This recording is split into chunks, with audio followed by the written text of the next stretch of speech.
hands, arms, feet, and legs inside the train. And be sure to watch your children. Thank you. Bienvenidos. Para que tengan un viaje seguro, permanezcan sentados, con las manos, brazos, pies y piernas dentro del tren. Y vigilen a los niños. Gracias.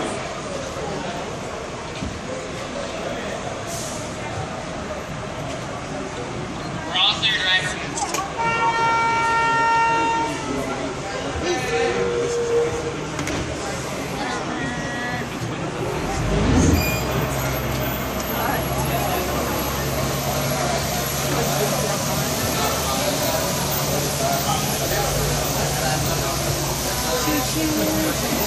Hello everyone, my name is Don and welcome aboard. Ladies and gentlemen, on the lower dock, if you look to your left, you'll see your shoulders quickly approaching. Please make sure you and everyone in the entire flight. Burbank, California. We included sound stages, recording studios, high-tech editing rooms, all the tools needed to create movies, TV shows, and radio broadcasts. We've even got our very own water tower too. It's up ahead on the left side of our shuttle.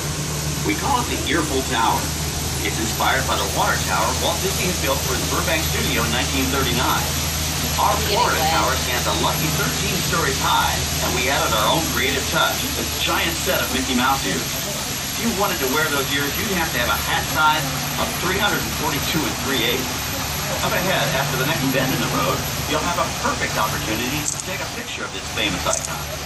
In the world of entertainment, every project starts with a screenplay and a lot of creative ideas. A production studio is where the ideas of writers, producers, and directors are transformed into an on-screen reality. Within these huge spaces, filmmakers can literally create their own world.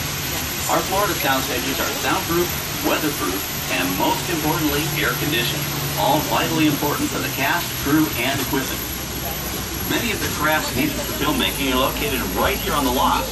On the left, we have our own greens department. It grows flowers, trees, shrubs, and topiaries. A few well-placed plants can cover up empty spots in the set and add a touch of natural beauty to a scene. On the right are two vintage World War II aircraft.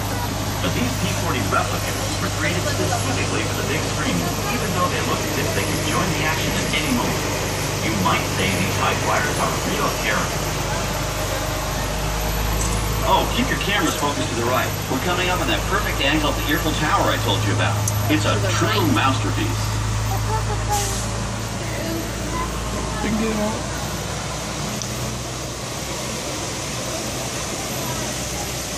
We're entering one of our most glamorous and colorful departments, creative costuming. Every star has to have just the right wardrobe, and it all begins here with a designer's sketch. Our team of designers, seamstresses, and tailors can turn 1.5 million yards of fabric into over 25,000 costumes every year.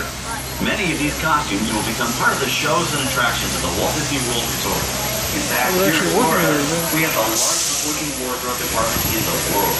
But Mickey Mouse alone has over 175 different outfits to choose from, while Minnie Mouse keeps more than 200 unique costumes in her wardrobe. On the left are costumes worn by the stars in recent studio productions. You'll probably recognize some of those costumes from the big screen.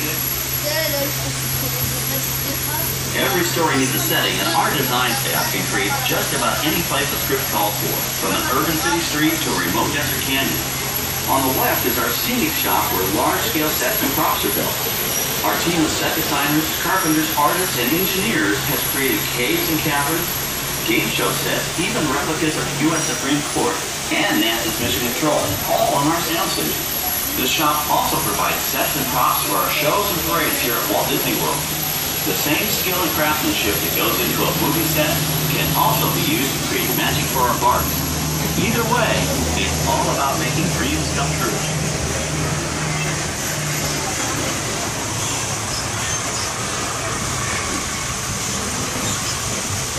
Now we're entering a zone we call the Bone Yard.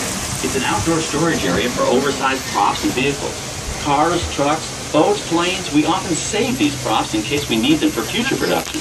In this backlot collection, you may find real working vehicles, non-working mock-ups, and even large-scale miniatures used in special effects shots. Large-scale models create a more convincing illusion on camera.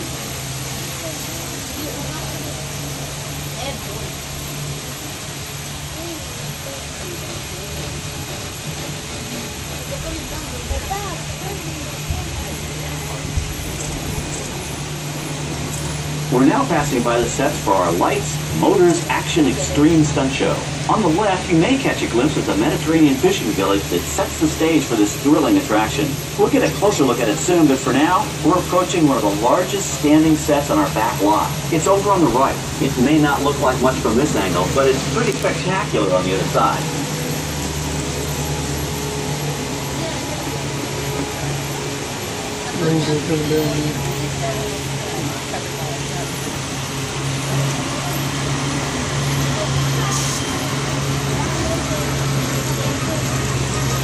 This is great, folks. The production crew has just given us clearance to enter the set. Hello, Backlot Tour.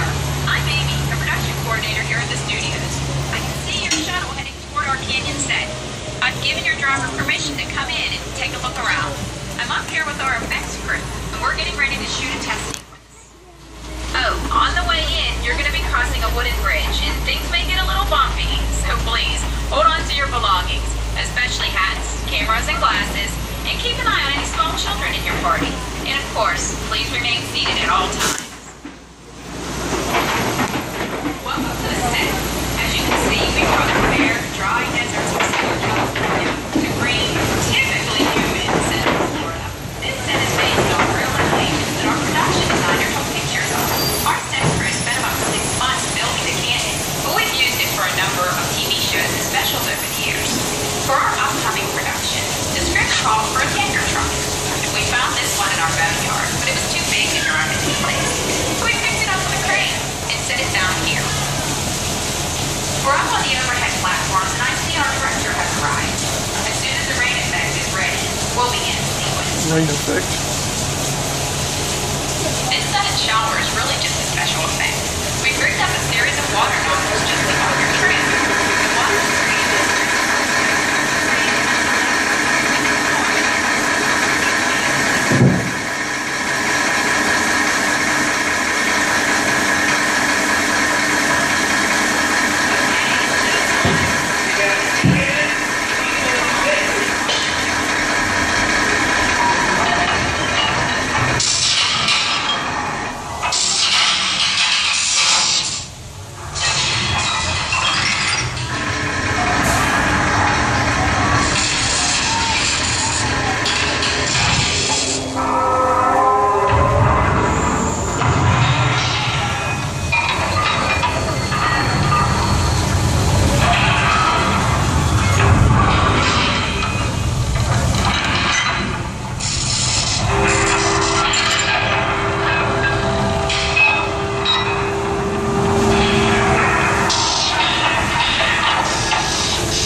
our shuttle was sitting on hydraulic shaker cables.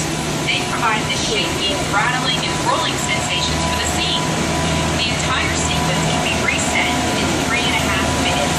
That's just enough time to bring in the new show. Well, let's not get ready for our next take. They call being from the action. Hey, I'll meet you back on the set, so enjoy the rest of your tour. Okay, well, thanks, Amy, for giving us access to the set.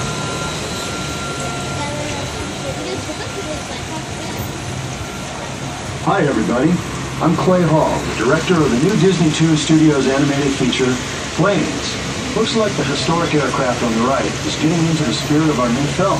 You know, it would fit right in with Dusty Crophopper, El Chupacabra, and all their high-flying friends from Prop Wash Junction.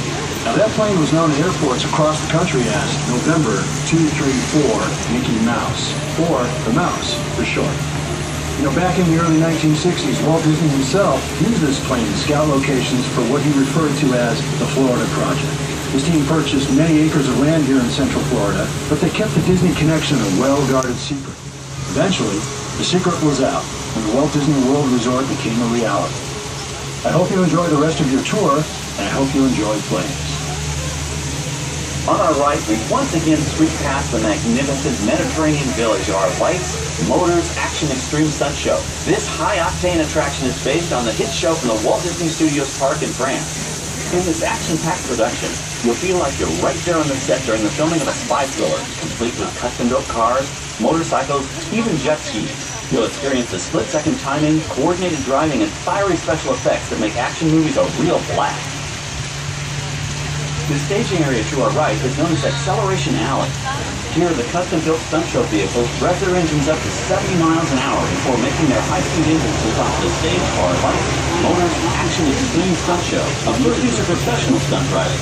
We hope you'll enjoy their daring driving skills, but please don't try them yourself.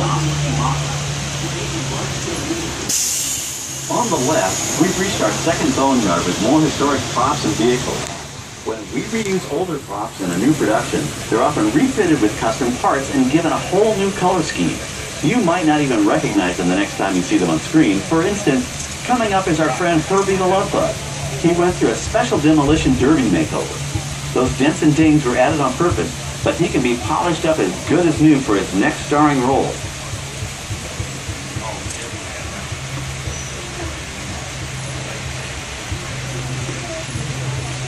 On our right, we now have a very different view of the fishing village set. From this point of view, you can see that there is no inside of the building. They are just false fronts or facades. In the movie business, set builders only create what the camera has to see. It's an old movie trick dating all the way back to the silent era. To add to the sense of realism and avoid the cost of set building, many of today's television shows and movies film on location in cities and towns across the U.S. But out in the real world, you've got to contend with noise, traffic, crowds, and various visual elements that may or may not belong in your film. Here on the Backlot, we can avoid these problems because we created our very own flexible urban environment. Our Streets of America facades can stand in for a small town or a giant metropolis. As we come around the last corner on our route, you'll see the skyline of New York City in the distance. It's really a series of painted flats, expertly designed to fool the eye and the camera. We can dress and decorate these streets to look like any city we want, from Chicago to San Francisco. Depending on the choice of vehicles, props, and costumes, we can even turn back the clock and set our story in a different time. And what's more, these sets are built with Florida weather in mind. They're made to withstand 100-mile-an-hour winds. You're welcome to visit our Streets of America anytime during your visit today and get an up-close look at the skills of our set designers and builders. We've just about reached the end of our tour. Our final stop is the American Film Institute Showcase, where you can see the actual costumes and movie props used in some of Hollywood's most famous films. There are some pretty amazing items in there, so feel free to take all the time you like. Please stay seated until our tram comes to a complete stop and check around you for any personal items that may have fallen during our trip. Well, as they say in Hollywood, that's a wrap. Thanks for joining our Backlot Tour, and we hope you'll come back to visit us again soon.